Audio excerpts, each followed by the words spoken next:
आपका स्वागत है। मैं विवेक बिंद्रा, मोटिवेशन स्पीकर और बिजनेस कोच। आज की बात करेंगे आचार्य चाणक्य पंडित पे। इनको कौटिल्य और विष्णुगुप्त के नाम से जाना जाता था। पिता का नाम चाणक्य, इसीलिए इनका नाम पड़ा चाणक्य। बुद्धि के भगवान। इनकी कूटनीतियों पर चल के कई साम्राज्य स्थापित हुए।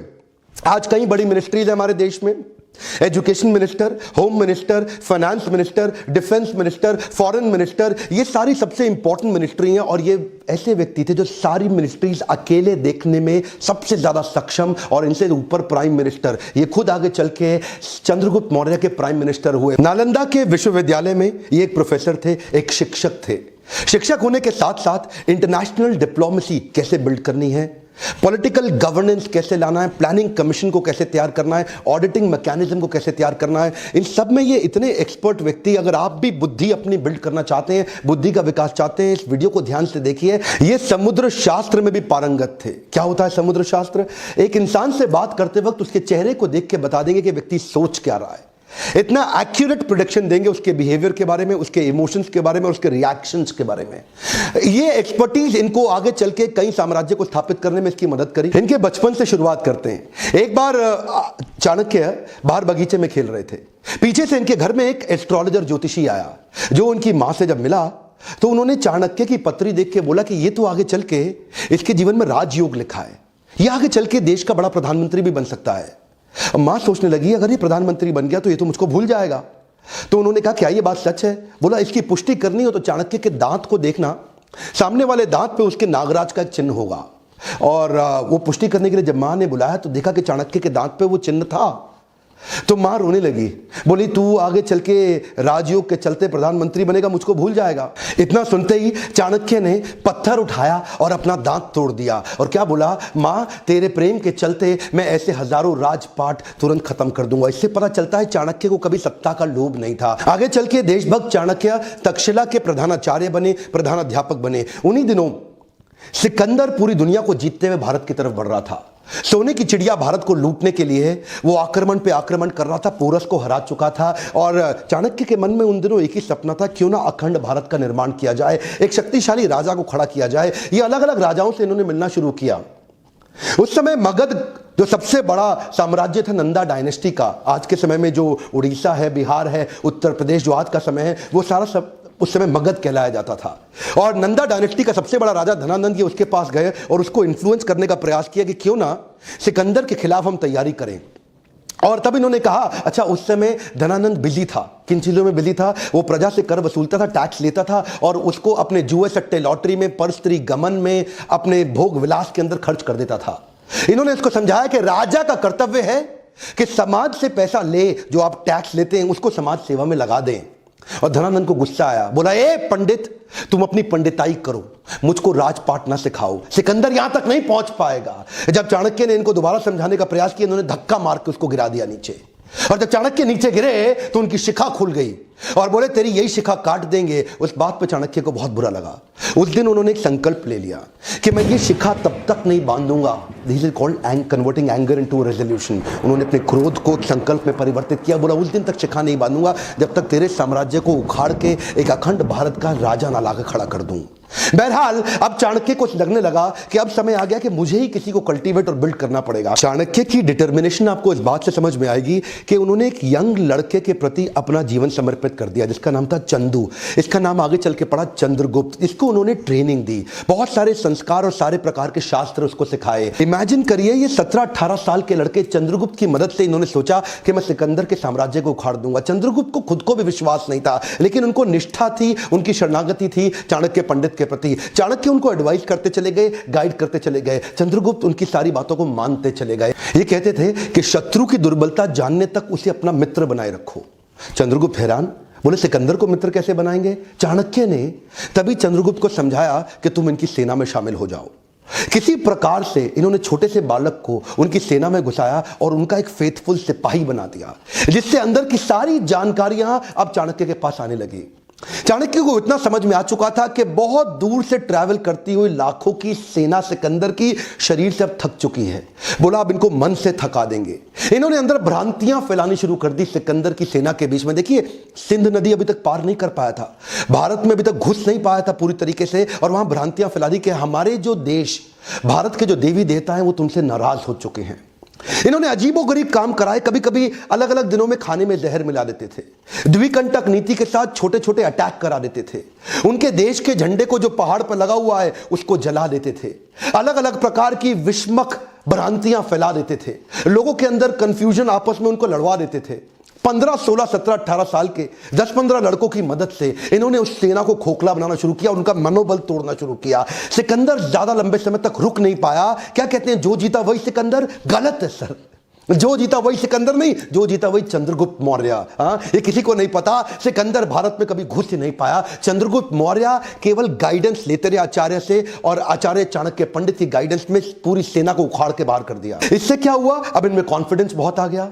5000 हाथी घोड़ों की एक सेना बना के सोचे कि मगध की राजधानी पाटलिपुत्र पर जाकर के एक हमला कर देते हैं और धनानंद को भी उखाड़ देंगे। अब ये ओवर कॉन्फिडेंस इनके लिए नुकसानदायक रहा। ये पहुंच तो गए 5000 की हाथी घोड़ों छोटी सी सेना लेके, लेकिन आधे दिन के अंदर दोपहर होते होते ही मगध की सेना ने इनको उखाड़ के बर्बाद कर दिया, खत्म कर दिया। किसी प्रकार से चंद्रगुप्त चाणक्य ने अपनी जान बचाई, भाग करके एक झोपड़ी के पीछे जाके छिप गए। अंदर मां कुछ खाना बना रही थी बच्चे को लेके, और बच्चा वो जो गरम गरम खिचड़ी थी खौलती हुई, उसमें हाथ डाल के जैसे ही खाना खाने लगा उसका हाथ जल गया। और तभी मां चिल्लाई, अरे पागल हो गया है तू, तो चाणक्य की तरह मूर्ख है, खिचड़ी के अंदर गरम गरम हाथ डालेगा तो जल ही जाएगा। परिधि से कोने कोने से खिचड़ी को खाओ, ठंडा करके आराम आराम से, कोने कोने से खाओगे हाथ नहीं जलेगा, बीच में हाथ डालोगे हाथ जल जाएगा। चाणक्य ने जाके बीच में मगध के झगड़ा कर लिया, उसको बाहर बाहर से तैयारी करनी चाहिए थी। यह बात सुनते ही चाणक्य की आंखें खुल गई, उनको अपनी गलती का एहसास हुआ। उन्होंने जाकर के औरत के पांव छुए और बोले, माई तुमने मुझको एक नई बड़ी शिक्षा दी। चाणक्य में सबसे अच्छी बात क्या थी, वो कई बार तकलीफों में आए क्योंकि बड़ी रिसोर्सेस सेना नहीं थी। धनानंद उस समय सबसे बड़ा साम्राज्य था उनका, नंदा डायनेस्टी का, लेकिन इन्होंने जाकर के 7 स्ट्रैटेजीज बनाई। पहली जो उन्होंने मां से वही सीखी कि परिधि पे हमला करो। परिधि मतलब बाहर का सरकमफ्रेंस, जो बाहरी घेरा होता है। तो धनानंद के बाहरी घेरे में जिन जिन राज्यों पे उसकी कमजोर पकड़ थी, जहां जहां उसकी वहीं से इन्होंने हमले करने शुरू किए, छोटे छोटे हमले करने शुरू किए, जिसके लिए इन्होंने दूसरी स्ट्रैटेजी अपनाई, विष कन्याओं की टीम तैयार करी। ये विष कन्याओं की सेना क्या होती है, बड़ी सुंदर सुंदर खूबसूरत लड़कियों की एक सेना तैयार करी, जिनको थोड़ी थोड़ी मात्रा में विष दे दे के उनको विष कन्या के रूप में तैयार कर दिया। ये पहली बार हुआ, इससे पहले कभी नहीं हुआ। दुनिया भर में बहुत सारे काम चाणक्य ने पहली बार किए, और ये विष कन्याओं की सेना वहां के परिधि के राजाओं को चूम कर अपने चुंबन से उनको विष देके समाप्त कर देती थी। इतना ही नहीं, इसके बाद इन्होंने तीसरी स्ट्रैटेजी क्या अपनाई, जासूसों की सेना बनाई। इतने जासूसों को ट्रेनिंग दी कि जासूसों को कैसे बढ़िया जासूसी करके सारी खबर अंदर की लाके देनी है। अब चाणक्य को समझ में आ गया, स्ट्रैटेजिकली चलेंगे। ये क्या कहते थे, शत्रु के साथ लेकर के कभी गुस्से से शत्रु के बारे में मत सोचो। अगर गुस्सा आ जाएगा शत्रु के खिलाफ तो आपकी एनालिटिकल एबिलिटी खत्म हो जाएगी। तो चाणक्य जो आंकलन करते थे ना, एनालिसिस, वो ऐसा इतना जासूसों से इतनी इंफॉर्मेशन लाते थे, और कभी कभी जासूसों की भी जासूसी करा देते थे। चाणक्य इतने एक्सपर्ट थे कि पैरेलली चौथी स्ट्रैटेजी बना रहे थे, building a high performance team.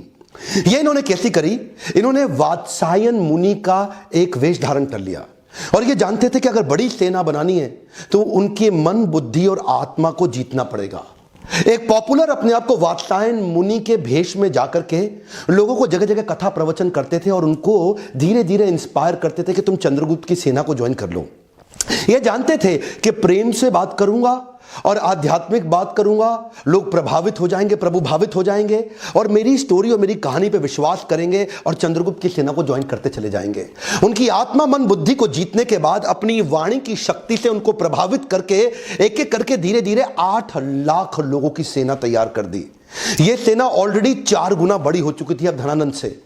इनके पास हाथी घोड़ों की बड़ी सेना और घुड़सवार रथों की बड़ी सेना, पैदल सिपाहियों की सेना, इतनी बड़ी सेना धीरे धीरे ये देखिए इस सारी स्ट्रैटेजीज पैरेलल करते चले गए। हमारे देश में आज आरक्षण का बड़ा चक्कर चल रहा है ना, वहां पे आरक्षण के चक्कर के सख्त खिलाफ थे। ये कहते थे केवल योग्य व्यक्ति को आगे बढ़ाऊंगा, your country is only as powerful as your lieutenants.